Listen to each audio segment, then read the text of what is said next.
Good morning everyone. এখন বাজে সকাল 6টা 5 আর তোমরা দেখে বুঝতেই পারছো আমরা স্টেশনে আছি। তো আমাদের ট্রেনটাও ছেড়ে দিয়েছে আর এত সকাল সকাল আমরা কোথায় যাচ্ছি সেটাও তোমাদেরকে বলবো। যেহেতু এখন ভোর, চারিদিকটা অন্ধকার হয়ে আছে, তার জন্য ঠান্ডাও প্রচন্ড ছিল।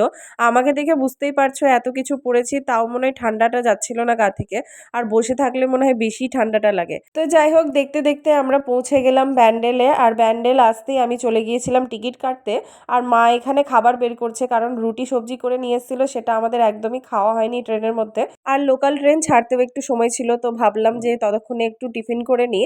আর অভিও কিছু খায়নি, কিন্তু এখানে নামতেই ও চারিদিকে দোকান দেখেছে, সেই খাবারগুলো খাবে, রুটি কিছুতেই খাবে না।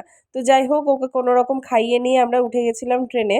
সেখানে বসেও কিছুটা খাওয়া দাওয়া করলাম, তারপরে আমরা এই হাসি ঠাট্টা করতে করতে পৌঁছে গেলাম কোথায় বলো তো? আশা করি তোমরা বুঝতে পেরেছো।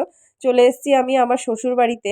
এসে ঘরে ঢুকতেই দেখি একটা প্লাস্টিকে করে কিছু একটা রাখা আছে। আমার ঘরে রাখা আছে, নিশ্চয়ই আমার জন্যই হবে, সেটাই ভেবে আমি প্লাস্টিকটা নিয়ে খুলতে গেলাম।